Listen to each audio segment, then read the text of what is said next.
Hello, I'm Chef Diane DeMayo and welcome to my kitchen. Today we are making a twist on a dumpling where a very good friend of mine, Rosie, over at iHeart Recipes makes her own version, which is phenomenal. So today we're going to do a dumpling with kind of like a homemade flour wrapper, very Korean style mandu, stuffed with some pork, some onions, garlic, ginger, the whole shebang, but we're doing it in a little bit of broth with some black vinegar, sesame seed oil with garlic, and some homemade sambal ulak. What do you do to make your own dumpling wrapper? We're going to use about 3 cups of flour and about 1 cup of hot water. Make sure that you get it nice and stirry. Your dough should be thick, and sometimes you have to knead it for quite some time. I knead mine for about 20 to 30 minutes. Today we're not going to knead it that much, and the reason that you knead it like that is because it releases the gluten and makes a really nice chewy wrapper. And then I'm going to get my hands dirty. As you can see, it's forming a nice ball. And once I know that I've got all my flour up, do a little bit of kneading. If it feels too sticky like mine does, and I just know that it's too sticky, I'm going to add just a tad bit more flour, because when it's this sticky, no matter how long you let it rest, no matter how much you knead it, it will not take on the form that you'd like. You'll know that you've had enough flour on your dumpling dough when it actually removes from your hands nicely, and as you see, this is not removing from my hands nicely yet. Okay, there we go. There you go. There's that bad boy. Okay, a little bit of flour, but it removes from my hand nicely. Now, this is about the consistency that I want for my dumpling wrappers.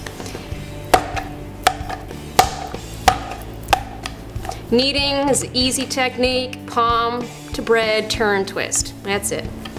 And from here, it's going to go into this bowl, and we're going to let it rest for about a half an hour, but we're going to work on the filling for this bad boy now. But first I'm going to wash my hands. A little icky poo.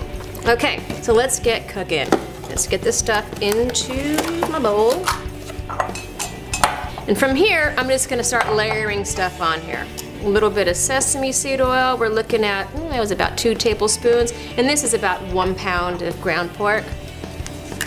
We got some soy, not too much. You don't want it too salty. Again, another 2 tablespoons.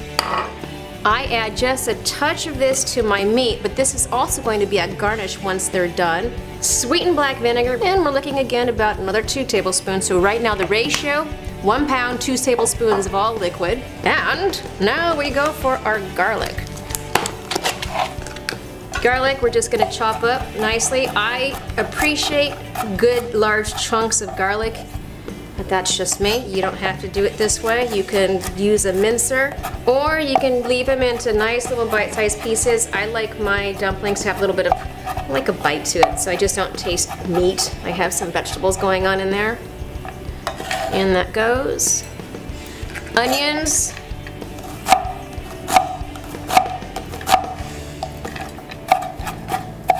Now some people actually use egg whites when they do their dumpling filling because it kind of binds it together. I'm not into that. I peel my ginger with a spoon. Why? Because it doesn't take all the ginger away. Yeah, I have a nice ginger stick without all the pieces of ginger removed. Lots of ginger. If you notice when you eat dumplings, whether they're from China, from Japan, or from Korea, you have a very predominant flavor of ginger. I like ginger, so I use a lot of ginger too. Okay, and that's about 2 tablespoons. I like scallions. I could easily use a 1/4 cup to that ratio, but I'm not going to. Maybe 1/8 of a cup. In they go. So there we go. Nice and mixy.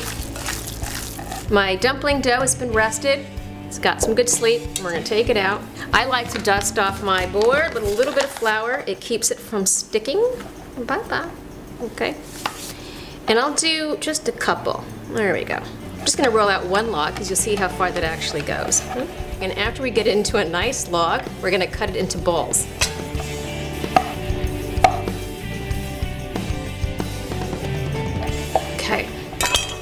Roll them into a ball, and from here, we're going to roll it out into a nice disc. And the discs don't have to be perfect because, as you will see, my discs are surely not perfect, but our goal is not for perfection, it is for deliciousness. Now once I have these filled, I'm gonna have a pot of boiling chicken stock. And you'll know that the dumplings are done. Why? Because just like in gnocchi, it's flour based and they'll kind of float to the top and they're ready to go.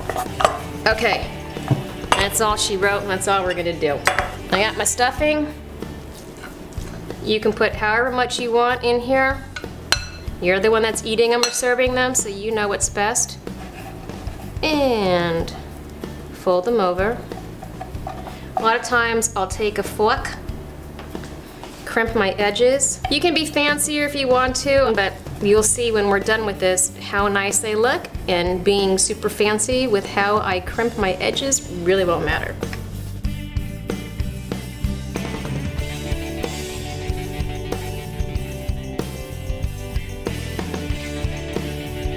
And now we're ready to go to that stove.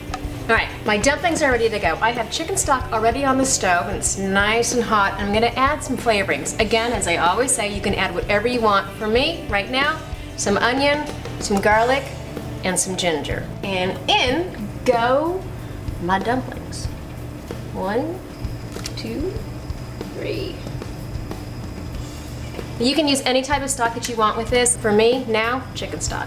As I said before, the way that I know and the way that you're gonna know that these are done is the dumplings actually float to the top, kind of like gnocchi or anything else that you cook that has a flour base to it.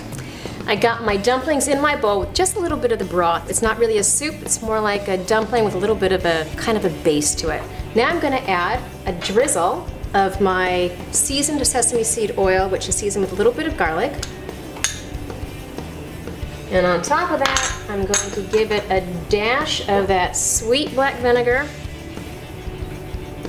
Maybe more than a dash. Oh, about 1½ teaspoons. And then I like to top it off with some burn your mouth sriracha. Now actually this is homemade sambu ulak. A little bit of that can go a long way. I like a lot of spice. Probably for me, 1 tablespoon, and then is the last shebang. Scallions right on top. And I think it's time to give this a taste. Got my spoon. I want to get a nice even bite of my sambu ulak and some of that broth.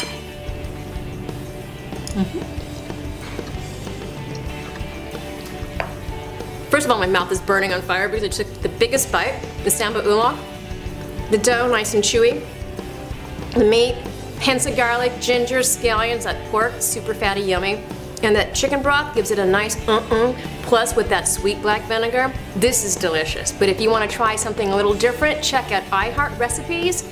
Rosie makes an amazing rendition of this dumpling soup, and I'll see you next week with another fabulous recipe. Hello, I'm Chef Diane DeMeo and welcome to my kitchen. Today, our bootleg tip is a flavored sesame seed oil.